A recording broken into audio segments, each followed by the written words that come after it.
So I was discussing uh, life of Cooley or lives of the poets. Alhamdulillah, I am fine. Alhamdulillah, I am fine. I was discussing life of Cooley or lives of the poets. So life of Cooley is an extracted piece of writing. Is a piece of writing extracted from lives of the poets.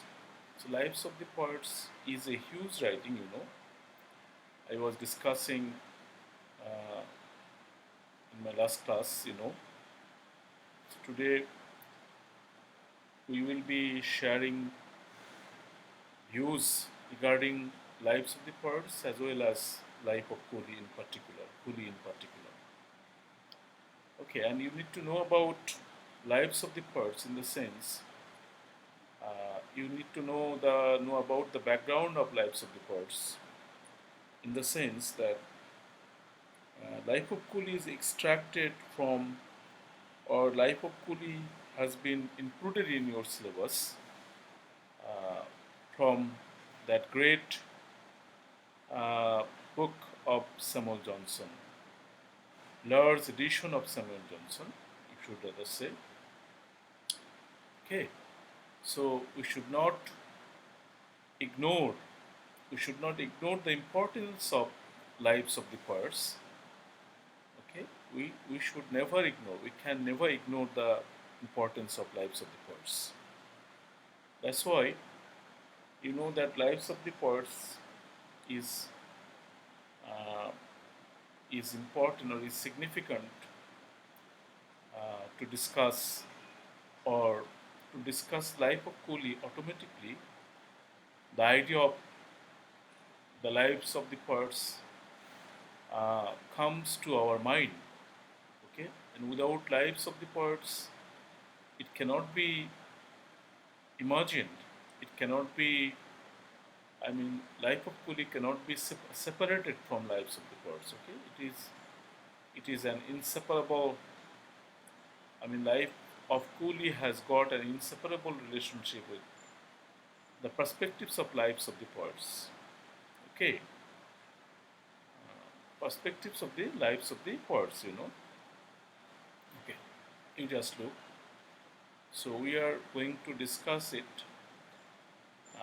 In my last class, I talked about lives of the poets. Few things about lives of the poets. Today, it is uh, I am supposed to talk about uh, or supposed to start talking about life of Cooley in particular. But before going to do that, again I like to share a few thoughts about lives of the poets. Okay, so you know that this is very important. So just look, lives of the poets. The lives of the poets was an occasional work. An occasional work means it did not get published uh, within a single time. So at several occasions, uh, it I mean this great book was published.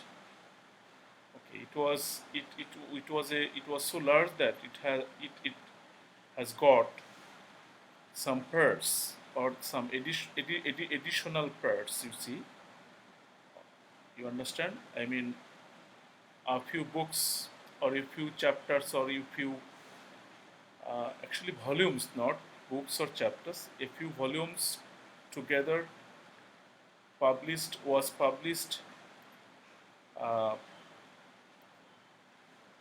a volume of a few a volume I mean a volume was published at a particular time and intermittently, or you can say gap after the gap of the first one, uh, after the gap of the publication of the first one, the second volume was published. That's why it is said that the lives of the poets was an occasional work. Okay, so you must know the you must know the significance of this. Why is it called so? Why is it called occasional work? Yes, Shunali, how are you? I'm fine, Alhamdulillah. I'm fine. I'm fine. Okay, so why is it called so? I mean, the occasional work, because the entire book was not published at a time. Rather, the entire book was published part by part. Okay, we should rather say. Okay, you just look background of the lives. So as I told you, that we need to know about we need to know about the background of the lives of the poets. In 1777, a group of London booksellers planned to publish an edition of the works of the English poets in competition with an Edinburgh edition of 1773. And Johnson, as a celebrity, was asked to provide brief introductions to the poems.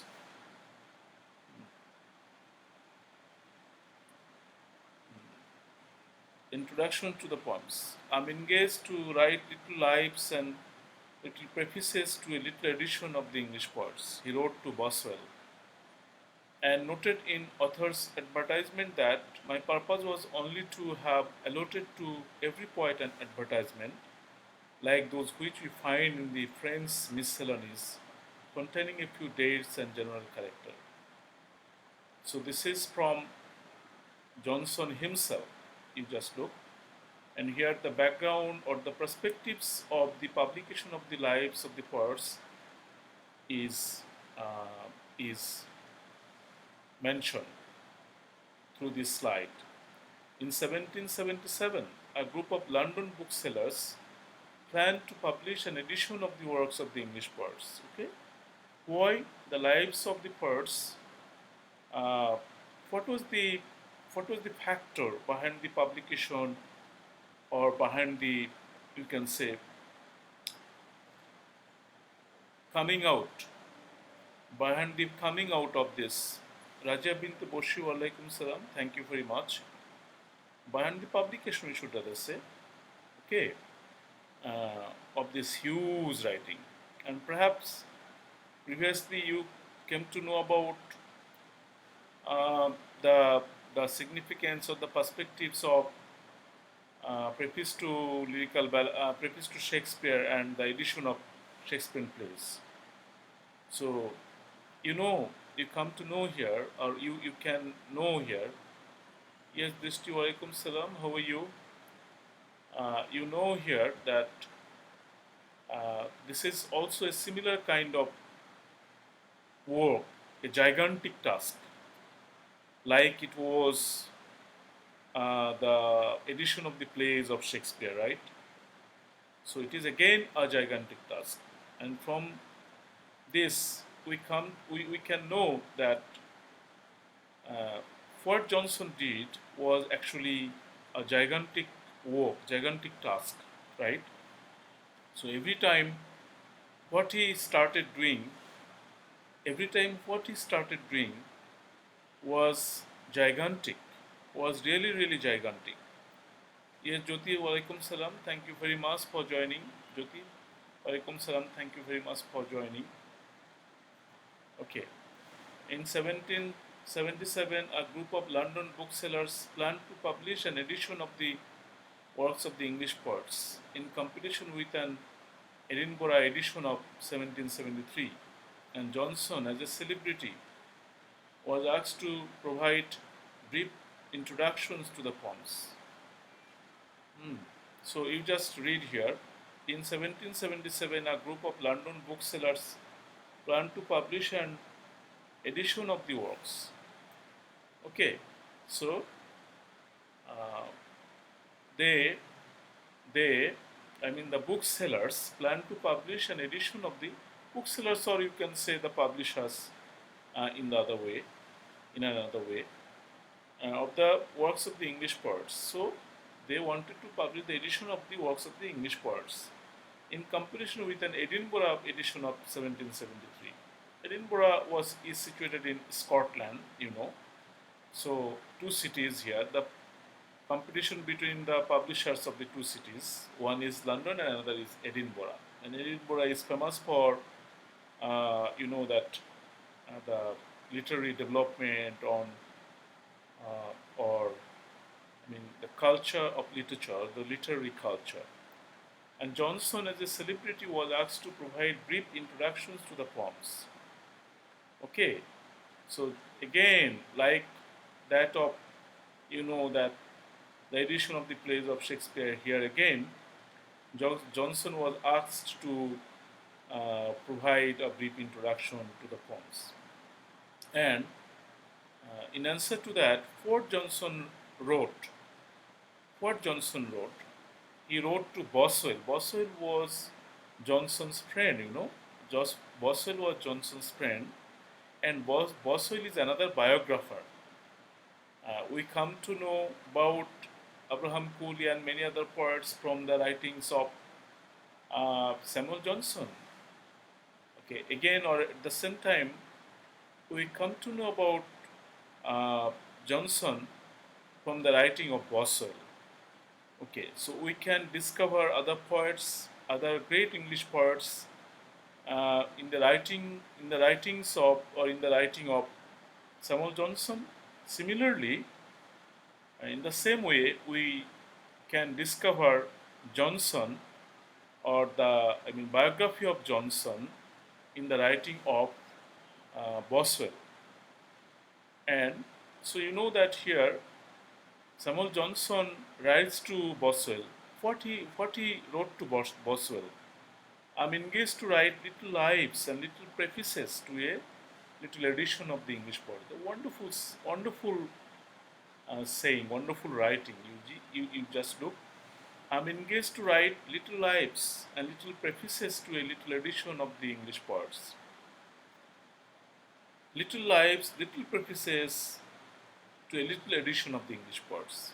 Look at the words that Johnson used. And noted in the author's advertisement that my purpose was only to have allotted to every poet an advertisement, like those which we find in the French miscellanies containing a few dates and a general character. So he did so. What he did was to, what? You just look. My purpose was only to have allotted to every poet an advertisement, like those which we find in the French miscellanies containing a few dates and general character. Yes, you see that apparently it seems that perhaps he was supposed to write shortly, but while he was going to write, he could not make it brief. Okay, rather he discussed or he wrote elaborately. Okay, he wrote elaborately. Okay, so here you see that according to Johnson, we know that he indicates that he was supposed to write in brief, but he did not do so, or he could not do so. He wrote rather elaborately. Okay, he wrote rather like bit of research. Okay, he wrote like writing an article. Okay, so that was his job. He did so. Okay, you just see again. However, as Johnson engaged with the lives and the works of his subjects, his imagination caught fire. So the moment he started to write, okay, his imagination caught fire. What does it mean? I mean, he started imagining. Okay, he started imagining wonderfully, and through the honest intention of giving pleasure, so he just not he wanted he not only wanted to uh, write about these poets, but his intention, but also his intention was to give pleasure, okay, the readers. So he wanted to give pleasure to the readers. You understand? So through the honest intention of giving pleasure. So he started writing biographies, but interestingly enough, his intention was to give pleasure to the readers. Johnson wrote a work of complex and far-reaching critical. Okay, so his intention was to give pleasure, and uh, by so doing, what did he do? He wrote a work of complex and far-reaching critical, biographical, and historical substance. Okay, কথাটা আমরা বাংলাতে বলি একটু negative ভাবে, কেঁচো খুঁড়তে সাপ একটা কথা বলি, কিন্তু জনসনের ব্যাপারটা এরকম ছিল যে জনসন আসলে ছোটোখাটো করে লিখতে চেয়েছিলেন, কিন্তু লিখতে বসে তখন উনি মানে ব্যাপক অ্যানালিটিক্যাল কিছু লিখে ফেললেন।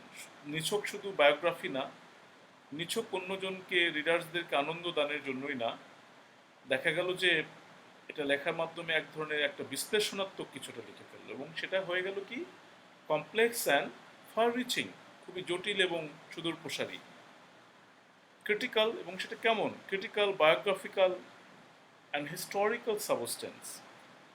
ওকে, so so the lives that he wrote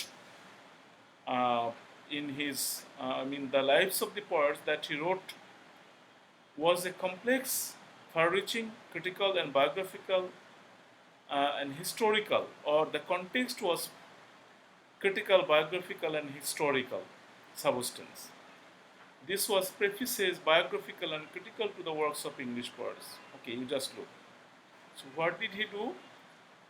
He did a very grand work. Okay, what was the grand work? And you just look. Here it is said that what was the grand work? Far-reaching, critical, biographical, and historical substance. This was prefaces, biographical. This was prefaces, biographical. This was prefaces, biographical.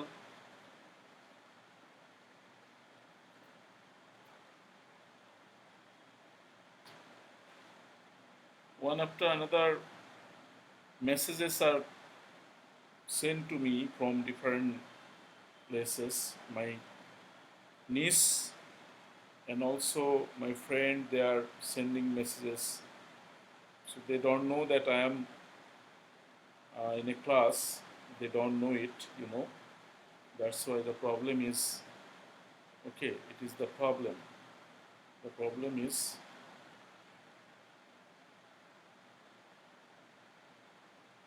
they don't know.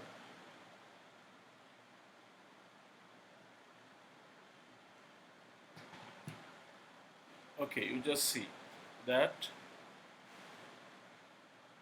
the sort of writing that, or the writing that Johnson wrote, what was it? And even this was prefaces, biographical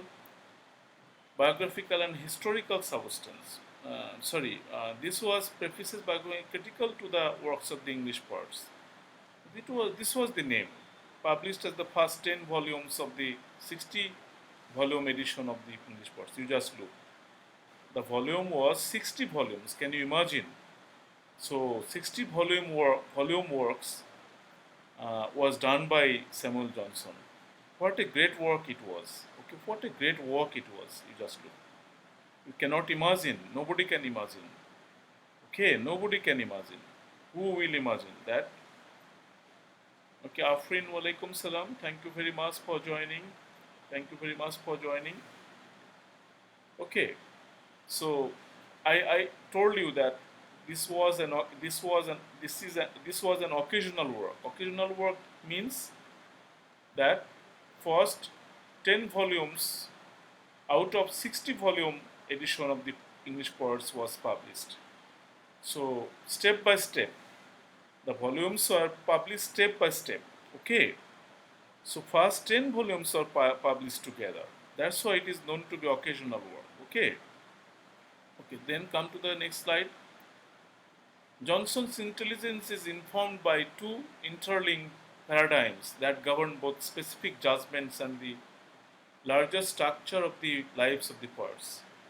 The first concerns the theoretical and artistic possibilities of biography as a genre. The second concerns the function of what Johnson calls nature in his critical and biographical writing. Okay, so context of the lives. What is in the lives? I mean the entire lives of the poets. Johnson's intelligence is informed by two interlinked paradigms. Okay, two interlinked paradigms that govern both specific judgments and the larger structure of the lives of the poets. Okay, to interlink. So paradigms. Paradigms means level. Okay, paradigms means level that govern both specific judgments and the larger structure of the lives of the poets. The first concerns the theoretical and artistic possibilities of biography as a genre. Okay, so two interlinked paradigms. The first one is uh, is concerned with, is related to, is associated with the theoretical and artistic possibilities of biography as a genre. Okay, so he wrote in such a way that he wanted to establish, or he expected a kind of potentiality of biography. Okay, I'm not sure that whether you can differentiate between biography and autobiography. Okay, so biography, autobiography, these are not pure literature. Often it is said these are not pure literature. Okay, but often biographies become very much famous. If the biographer can write it well, then the biography even becomes very successful, or you can say biography even becomes very reputed, very famous. Okay, and the recognition of biography is no less than any creative piece of literature. Okay, অর্থাৎ জীবনচরিত, বায়োগ্রাফির কথাটাকে বাংলায় বলতে গেলে জীবনচরিত। জীবনচরিত আর কে তেমন পড়ে? Novel পড়ে, নাটক পড়ে, সেখানে বায়োগ্রাফির স্থান কোথায়? সেখানে বায়োগ্রাফির স্থান কি আছে? বায়োগ্রাফির কোনো স্থানই নাই। ওকে, এই হচ্ছে ব্যাপার। কিন্তু জনসন যখন বায়োগ্রাফি লেখা শুরু করেছেন বা চিন্তা করেছেন, মনোনিবেশ করেছেন, জনসন ভেবেছেন উনি এমনই বায়োগ্রাফি লিখবেন সেটা যেন কি হয়, সেই বায়োগ্রাফিটি যেন কেমন হয়। You just look theoretical and artistic. That biography would not be merely a biography, that biography would be theoretical and artistic, or theoretically and artistically significant and important. So that would not be mere a biography, that would be more than that. And the second concerns the function of what Johnson calls nature in his critical and biographical writing. Nature means realistic, pretty realistic. Okay, so he doesn't want to, yes, he imagine, but I mean, not the tradition. Nowadays, biographies are written in the form of, I mean, on the basis of imagination. He had imagination, but the thing is, he wanted to write it realistically. I mean, truly, based on true nature. Based on true nature. He did not want to uh, add. He did not want to add. I mean, false information. He did not want to add baseless information. He rather wanted to add realistic, or you can say true information about the poet. Okay, which was pretty related to nature. You understand? That's why he is saying that his biography was different in nature. You understand? So the second is that Johnson calls nature in his critical and biographical writing. Okay, I'm not sure that whether I have been able to make you understand. Look, that's why in the next slide it is like truth reflected in the lives. Johnson is usually assumed to work within positivistic ideas of verisimilitude, emphasizing the direct relation between the biographer's words and the documentary truth of the life of his subject. Look, what I told just moments ago, okay, that is explained in this slide. Johnson is usually assumed to work within positivistic ideas of verisimilitude, emphasizing the direct relation between the biographer's words and the documentary truth of the life of his subject. What does it indicate? So, often biographies are written to please the readers, and often imaginated and unrealistic materials are added. But Johnson did not do so. He did never add unrealistic elements to the biographies. Okay, so he wrote biographies in such a way. I mean, those biographies seem to be pretty real. So, I mean, true. I mean, you can say that facts, or he was pretty factual. Not, he was pretty factual. You understand? Or his ideas that he, the ideas that are contained in biographies were based on truth, were based on facts, not imaginary. Okay, not imaginary. You see? Okay, just come to the next slide. In general, all the individual lives follow a similar pattern. Here in the lives, whatever the, whoever the poet is, every individual life follows a similar pattern. So almost same pattern is maintained, or has been maintained, or you can say was maintained regarding writing the biographies. So what is the pattern? A biographical and chronological sketch of author's life and writings is followed by a critical dissertation on the works. So first of all, he focused on life and writings. Historical, chronological aspects, biographical aspects of that poet, and then what comes, or then what comes, a critical dissertation on the works. And similarly, you will see this thing being, uh, I mean, exactly done in life of Cooley also. So, in the beginning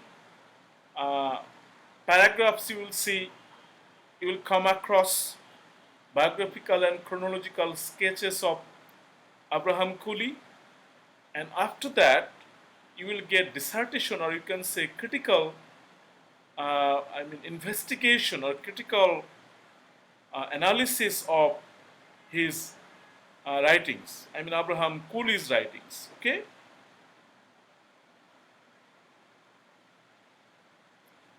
Yes, that's for sure, Amy. That autobiography means the person who focuses, his own life, and who writes his own life himself. That is autobiography, and biography is written by other persons. Okay. Yes, definitely. Rabia Bosri Labunno, Walaikum Salam. Thank you very much for joining. Thank you very much for joining. And this is pretty clear. About the difference of biography and autobiography, no doubt about it. So biographies are written by other people, not the writers themselves or the writer himself. On the other hand, autobiography is written by the writer himself or herself. So this is the clear difference.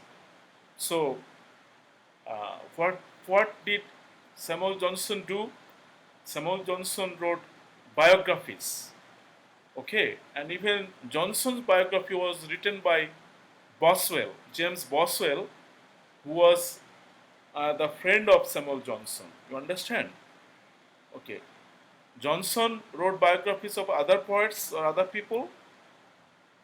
At the same, on the other hand, Johnson's biography was written by his friend, bosom friend, Boswell. Okay. However, you just look here. What was individual biography like? This slide explains that. What was the individual biography like? What was the individual biography like?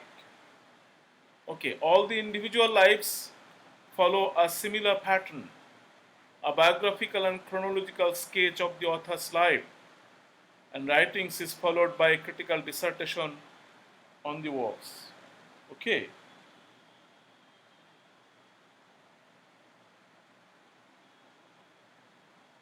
you just look. Okay, first, in each and every biography, uh, the thing that comes in the beginning is biographical and chronological sketch, and then dissertation or investigation or the research on the works of that particular poet or particular writer. Come to the next slide.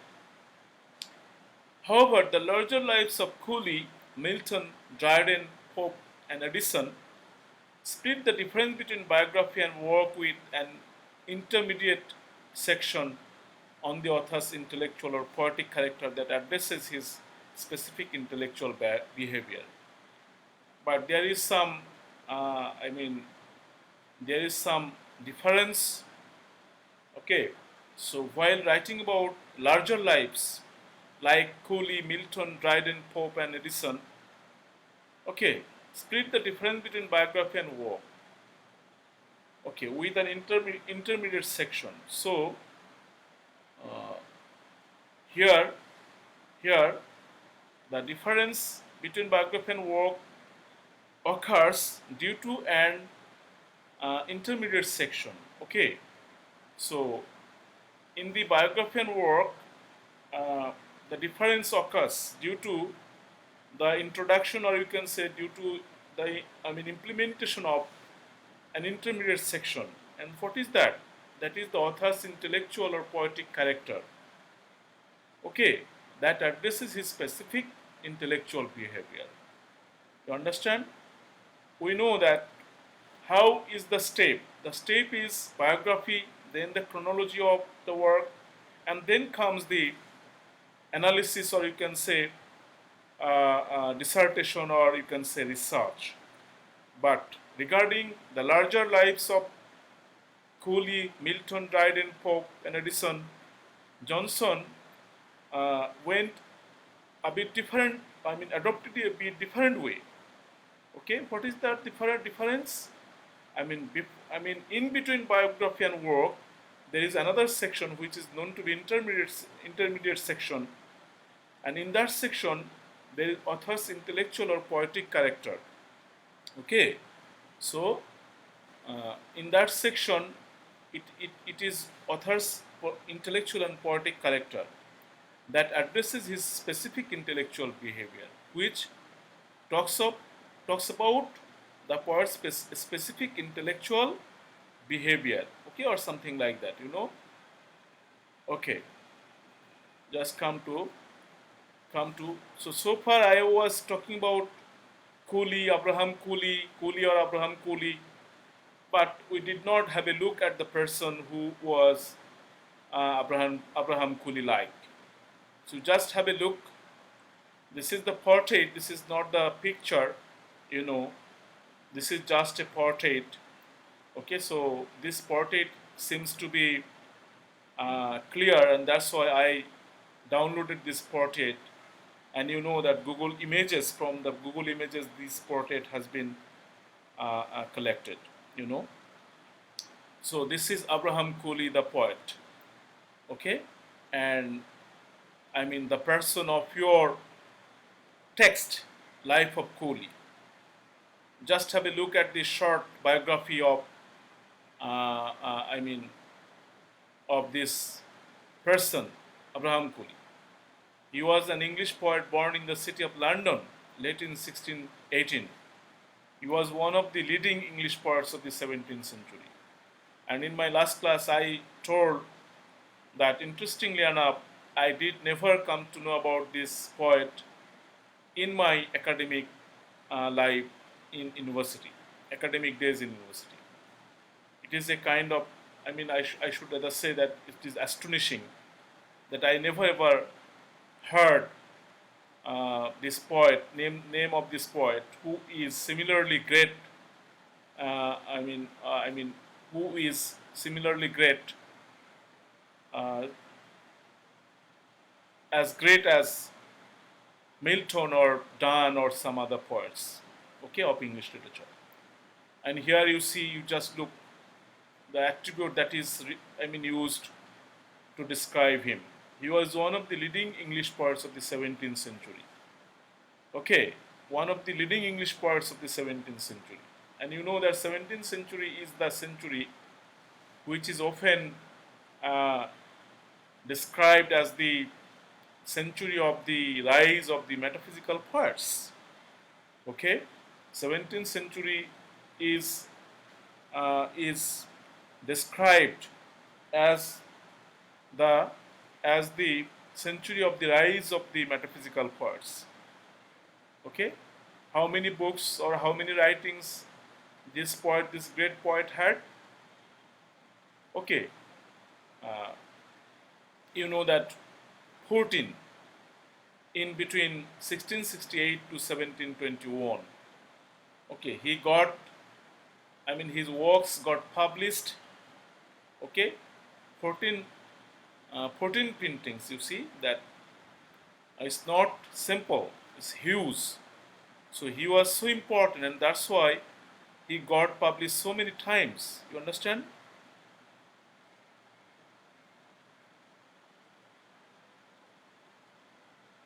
Yes, you have commented, I haven't looked at it. That means if we think easily that the presentation and the intellectual property of the author makes difference in the intermediate section. Yes, presentation means here you should say that biography. First it comes, no, not he had written 14, rather his works got published 14 times. Okay, 14 printings rather. Okay, not that he got 14 books or 14 writings, rather his all works got published 14 times. Okay, published means printings. You understand the number of printings here. Uh, I mean, in the span of time. So when within almost 100, no, how many years? 50 years. If within 50 years a person's works are published so many times, so it is indicated that how important he was or how important his works were.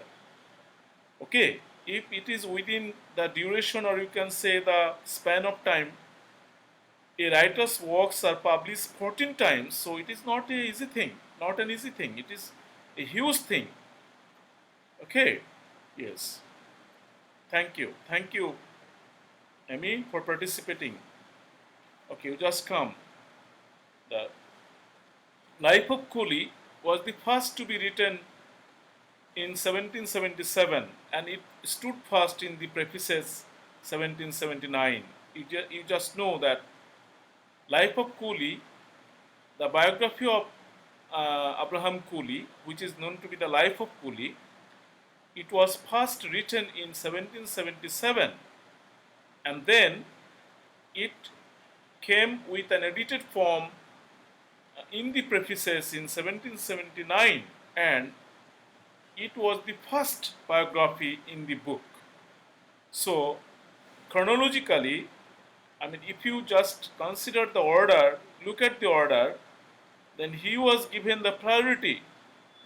Okay, the Life of Cooley was given the priority in the sense that in the prefaces, the first biography that was included, the first biography that came, okay, was the Life of Cooley. Okay, so you just know, you even can realize which which writings come or normally put in the very beginning of a book. If a book is divided in several chapters, several different writings, several poems, if you consider a poetry book, you see that the most brilliant poetry comes in the very beginning of the book. Okay, most mostly like poetry book, I mean poems are put in the, or you can say are included in the very beginning of the book. Okay, so that is the normally the I mean the behavior of the writers. They like to put the best ones in the very beginning. Similarly, you know that what Samuel Johnson did in 1779 edition, Samuel Johnson, I mean, put the life of Cooley in the very beginning. So he organized the biographies in such a way in which he kept or in which he put the life of Cooley in the very beginning. Okay, so that is the introductory biography actually.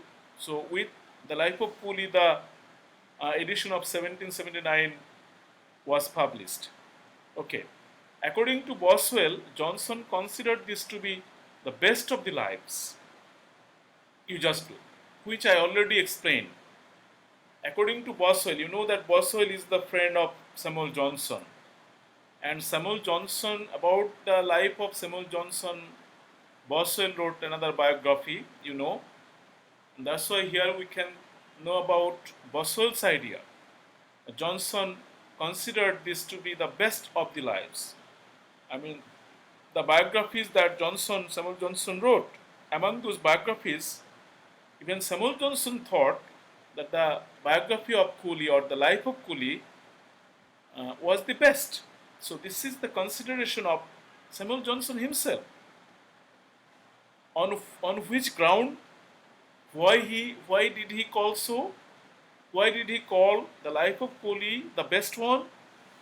In the sense, you just look. The explanation is also here in this slide. On account of the dissertation which it contains on the metaphysical poets, and I already told you the 17th century is a century which is termed as the rise and development of metaphysical poetry or the metaphysical poets. So, as the life of Cooley deals with the dissertation on the metaphysical poets or comes up with, or you can say bears the specific ideas or important thoughts and ideas about metaphysical poets, that's why it is unparalleled. It is pretty important. It is very important, very significant in the eyes of Johnson or to the eyes of Johnson. And according to Sir John Hawkins, because of its investigation and discrimination of the characteristics of wit. Yes, okay. In Life of Cooley, you will come to know about the analysis of wit, and you know that metaphysical wit. Okay, metaphysical wit. We often discuss this metaphysical wit. Okay, so investigation and discrimination of characteristics of wit. So why it became so great? Why it seemed to be great? Because it got the analysis of the metaphysical poets and metaphysical poetry, and according to Sir John Hawkins, actually it came up with investigation and discrimination of the characteristics of wit. That's why it was seemed so important.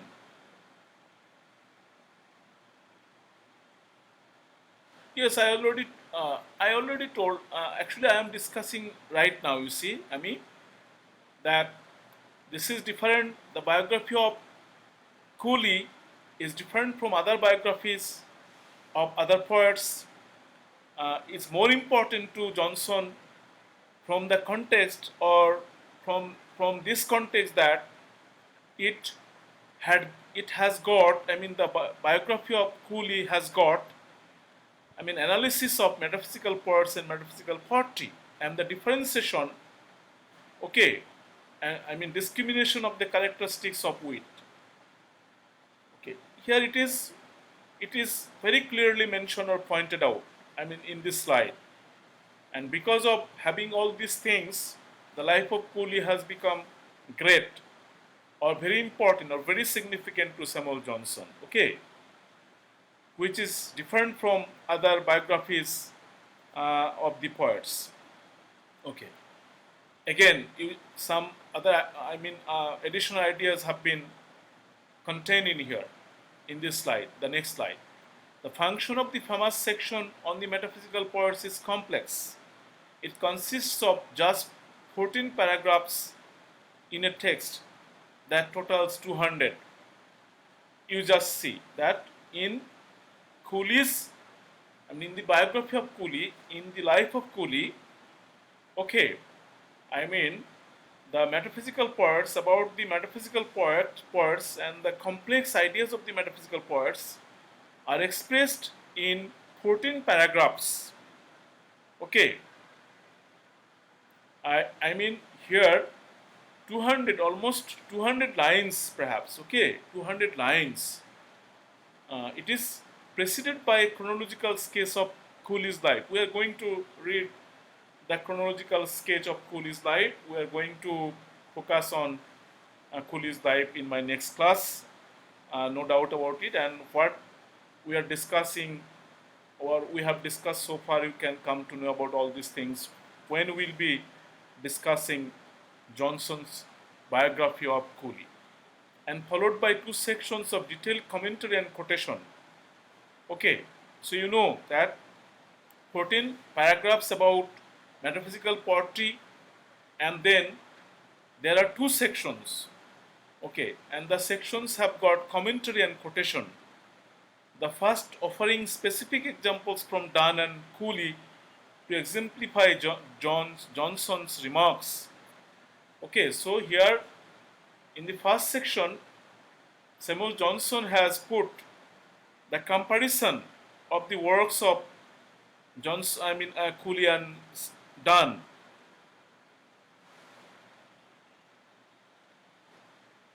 It's okay, actually, this is the way of the PowerPoint presentation. Okay, this is the way of the PowerPoint presentation. So first some ideas will be thrown or given, then that will be clarified in the next slide. So this is the procedure. Normally in this way the readers or the audience are hit upon their mind, or are made a scope for thinking. You understand? So this is the way PowerPoint presentation is done.